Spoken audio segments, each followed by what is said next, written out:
2 Timothée 2,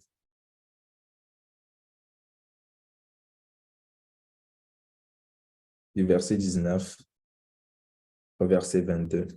Qui veut nous aider? Revenons au verset 19 qui dit: Le solide fondement de Dieu reste debout avec ses paroles qui lui servent de sceau. Le Seigneur connaît ce qui lui appartient et quiconque prononce le nom du Seigneur, qu'il s'éloigne de l'iniquité. Donc, quand nous sommes en train de travailler avec Dieu, vous voyez, dans certaines entreprises, sinon dans la plupart, avant d'être admis dans l'entreprise, il faut avoir un badge ou il faut avoir un accès. Il faut soit que le gardien nous connaisse, il faut qu'on nous connaisse comme quelqu'un qui travaille dans cette entreprise avant qu'on nous donne accès. Et même si ce n'est pas une entreprise physique, on travaille à distance, il faut qu'on ait les moyens de prouver qu'on est dans cette entreprise, soit en fournissant des identifiants, l'empreinte, ceci, cela, qui prouvent qu'on est dans cette entreprise avant qu'on nous donne accès aux choses de l'entreprise. Et dans la maison de Dieu, la Bible nous donne un des critères qui définit ce qui appartient au Seigneur. Et la Bible dit: le Seigneur connaît ce qui lui appartient. Ce qui appartient au Seigneur, nous tous, par création, nous appartenons à Dieu, mais aussi les pécheurs et même le diable, parce que c'est Dieu qui nous a créés, nous sommes ses créatures. Mais ce dont la Bible veut parler ici, il parle de ceux qui lui appartiennent comme des gens qui se sont mis à part, des gens qui prennent position pour Dieu, dit: nous sommes de l'Éternel, c'est-à-dire nous sommes sauvés, nous nous mettons à part. Quand les gens dans ce monde peuvent s'identifier avec d'autres choses, avec d'autres religions, avec des pratiques bizarres qui se passent dans la société, nous mettons à part pour le Seigneur, parce que nous voulons honorer notre Dieu, parce que nous voulons aller au ciel, parce que nous voulons glorifier le nom de Dieu sur cette terre. Et c'est un choix consciencieux, ce n'est pas un hasard. C'est-à-dire que je décide de plaire à Dieu, je décide que toute ma vie puisse vraiment plaire à Dieu. C'est-à-dire que je veux plaire à Dieu premièrement, pas à un homme, pas à une église, pas à une assemblée de personnes, mais je veux plaire à Dieu. Et si je veux plaire à Dieu, je dois pouvoir faire ce que Dieu veut. Et ce que Dieu veut, tout est décrit dans la parole de Dieu. Comment est-ce que je peux de mieux en mieux plaire à Dieu si je ne passe pas du temps pour lire la parole de Dieu où Dieu définit ce qui lui plaît? Ça veut dire que si je veux plaire à Dieu, on ne peut pas dissocier la vraie chose qui est de plaire à Dieu de la connaissance profonde de la parole de Dieu. Plus je lis la parole, je comprends les principes de Dieu, je me conforme à ces principes et de mieux en mieux, je plais à Dieu. Et le Seigneur peut me compter parmi ceux qui lui appartiennent. Et quand nous appartenons ainsi à Dieu, il y a plusieurs choses dans la Bible que nous n'avons même pas besoin de réclamer. Vous voyez, la prunelle qui est dans mon œil ici n'a pas de bouche. Elle n'a pas besoin de vous dire qu'elle est dans mon œil avant que vous ne croyez cela. C'est un fait. On n'a pas besoin de démontrer cela. Donc, quand nous appartenons à Dieu ainsi, il y a beaucoup de choses, plusieurs choses qui nous suivent ainsi, sans que nous n'ayons pas besoin de réclamer cela. C'est un fait. Et les choses qui s'en suivent doivent automatiquement s'en suivre, sans forcément que nous ayons à réclamer des promesses ici et là. Verset 20. Il dit: dans une grande maison, il n'y a pas seulement des vases d'or et d'argent, mais il y en a aussi de bois et de terre. Les uns sont des vases d'honneur et les autres sont d'un usage vil. Par exemple, il y a des vases qu'on utilise si je veux. Des fois, je m'amuse à faire de la plomberie. Si à la cuisine, quelque chose est bouché, j'ouvre moi-même. Et des fois, il y a de l'eau usée dedans. Pour récupérer cette eau pour jeter, je ne vais pas aller prendre, par exemple, si on avait des vases en or, je ne vais pas aller prendre mes vases en or pour venir récupérer cette eau pour jeter. Je vais peut-être prendre un vase qu'on n'utilise pas trop. En tout cas, pas le meilleur des vases que je vais prendre pour faire cette opération. La même chose s'applique dans la maison de Dieu. Des fois, Dieu veut faire un travail et dit: je choisis cette personne, je ne vais pas choisir cette personne. Et la Bible nous dit que Dieu ne fait pas exception de personne. Pourquoi est-ce que Dieu va choisir telle personne et ne pas choisir cette personne? C'est en fonction de la disposition que nous lui démontrons. C'est comme un enseignant qui est dans une classe, il pose une question, un enfant lève la main, vous allez voir qu'il va désigner cet enfant. Quoique dans certains cas, il va vouloir désigner plutôt ceux qui ne lèvent pas la main, pensant qu'ils sont paresseux, etc. Mais a priori, c'est celui qui lève la main que l'enseignant, le professeur va désigner. Dans la maison de Dieu aussi, dans le royaume de Dieu, c'est notre disposition, notre fidélité qui fera que Dieu pourra faire de grandes choses avec nous. Et cela ne dépend pas de ton âge, cela ne dépend pas de... Et inversement aussi, ce n'est pas parce que tu es né de nouveau il y a 10 ans, 20 ans, 15 ans que forcément c'est toi qui devrais être utilisé ici et ça, non. Soyons seulement fidèles dans le peu de choses qu'on nous confie. Faisons-le très bien. Et Dieu au ciel, il voit cela. Vous savez, qu'est-ce que Josué faisait? Josué, quand Moïse allait sur la montagne, il essayait d'accompagner Moïse. Et des fois, là où il ne peut pas aller avec Moïse, il va rester juste au pied de la montagne. Mais regardez ces petites choses. Après tout, il a été le successeur de, de Moïse. Et vous avez plusieurs autres exemples dans la Bible où il y avait d'autres serviteurs. Eux, leur rôle, c'était juste de verser l'eau sur la main, de leur mettre et tout. Et après tout, Dieu les a positionnés. Si nous sommes fidèles dans les moindres choses, ça veut dire que nous sommes prêts à être fidèles aussi dans les grandes choses. Mais si nous ne sommes pas fidèles dans les grandes choses, faites l'équation, on ne peut pas être fidèle dans les grandes choses parce que la grande chose est constituée de plusieurs petites choses. Et si nous ne sommes pas fidèles dans les petites choses, alors automatiquement, nous ne pouvons jamais être fidèles dans les grandes choses. Et revenons au verset 20 qui nous dit que dans une grande maison, il y a plusieurs vases. La question que tu peux te poser à toi-même, c'est quel type de vase es-tu? Est-ce que tu es un vase d'or, d'argent, d'airain, de diamant et tout cela? Quel type de vase es-tu? Parce que le Seigneur ne peut pas utiliser n'importe quel type de vase à n'importe quelle fin. Selon le cas qu'il veut gérer, il va chercher le vase qui est prêt à cela.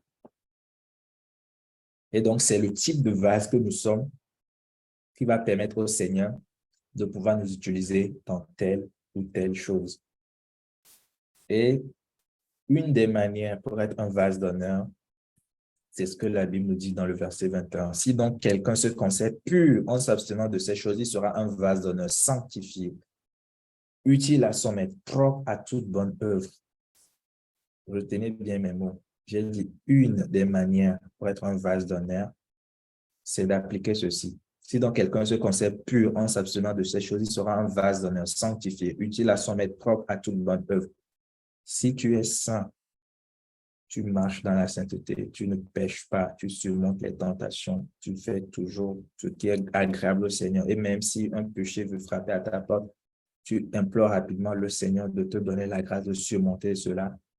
Alors tu glorifies le nom de Dieu par cela. La Bible dit que tu seras un vase d'honneur sanctifié, utile à ton maître, propre à toute bonne œuvre. Mais ça ne s'arrête pas là.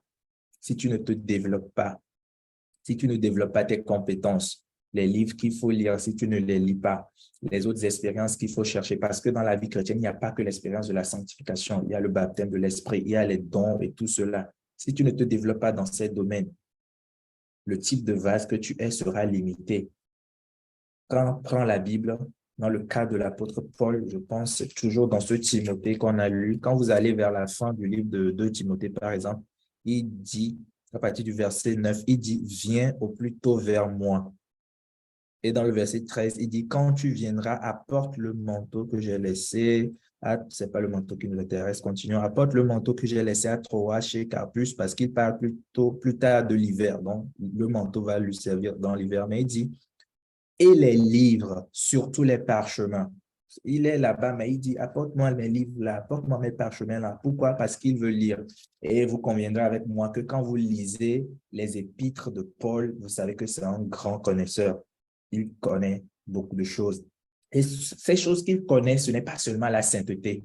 C'est par révélation, c'est par aussi ses propres études, parce qu'il a été formé au pied de Gamaliel. Donc, nous, en tant que jeunes, nous devons nous développer, devons avoir des livres que nous lisons, devons écouter des messages, devons nous développer de plusieurs manières, parce que c'est ce que nous avons que nous pouvons donner.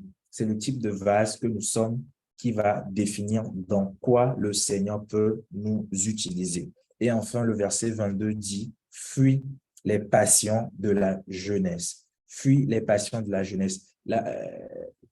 Il y a une très grande intelligence dans la parole de Dieu. La parole de Dieu est inspirée par l'Esprit de Dieu. L'Esprit Saint est l'auteur de la parole de Dieu.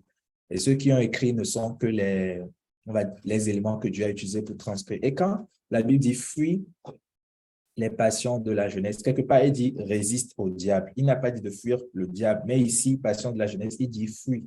Il n'a pas dit de résister à cela. Ça veut dire quoi? Ça veut dire que ces passions, que tu le veuilles ou pas, c'est comme si ça te poursuit. C'est pourquoi on dit de fuir cela. Les passions de la jeunesse, vous pouvez mettre beaucoup de choses dedans. On peut avoir l'orgueil, orgueil à cause de ce que j'ai, à cause de ce que je suis, à cause de où j'ai, je ne sais pas, plusieurs choses. Même dans la maison de Dieu, à cause des talents que Dieu a mis en moi, ça peut susciter une sorte d'orgueil. Ou bien pourquoi est-ce que c'est celui-ci, on a confié de faire telle tâche, moi je sais bien le faire, d'ailleurs je suis plus expérimenté. Toutes sortes de choses. La Bible dit de fuir ces choses. Ce n'est pas ces choses qui mettent le crédit sur notre compte bancaire au ciel. Il y a plein d'autres choses que nous puissions, le temps que nous prenons pour, je ne sais pas, murmurer, toutes ces choses, prenons ce temps pour chercher la face de Dieu, les passions de la jeunesse. Des fois, ça peut être des poursuites, je ne sais pas, de vaines poursuites vers les richesses de ce monde. On veut toujours, on veut être riche à tout prix. On veut gagner de l'argent. On veut avoir, je sais pas, on veut que la CAF nous paie plus. Donc, on va être prêt à mentir ou bien à faire des choses. Ça, c'est des choses que nous devons fuir. Il y a d'autres choses que certains chrétiens font, certains soi-disant chrétiens font. Ils disent que ça ne fait rien, on peut le faire, ça ne fait rien. La Bible dit de fuir les passions de la jeunesse. Par exemple, une fille qui dit je peux aller en piscine, je peux m'habiller à moitié nue. Après tout, c'est la piscine. Comme si quand c'est la piscine, la Bible change, je peux m'exposer. Et quand c'est seulement si je porte cela pour venir à l'église que c'est un péché. Mais si c'est à la piscine, c'est pas un péché. La Bible dit de fuir toutes ces choses. Si nous voulons que Dieu puisse nous utiliser, nous devons nous mettre à part pour lui. Dieu ne fait pas exception de personne, mais néanmoins, il ne peut pas utiliser n'importe qui. C'est quand nous mettons à part pour lui qu'il va nous utiliser. Et le travail auquel Dieu nous appelle comment dit-on, s'ensuit avec certaines choses. Par exemple, dans le cas de Samson, se coiffer, se couper les cheveux. Moi, je me coupe les cheveux moi-même plusieurs fois, je fais quand je veux parce que je ne paie pas. Se couper les cheveux, ce n'est pas un péché, mais dans le cas de Samson, il ne doit pas le faire parce que c'est le commandement de Dieu pour lui seul, pas pour l'individu général.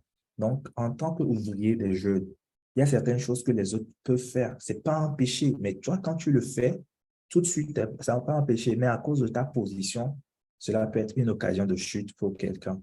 Cela peut être une occasion de chute pour quelqu'un parce que la personne n'est pas affermie et toutes ces choses devons veiller sur toutes ces choses. Et la Bible nous dit de rechercher la justice, la foi, la charité, la paix avec ceux qui invoquent le Seigneur d'un cœur pur.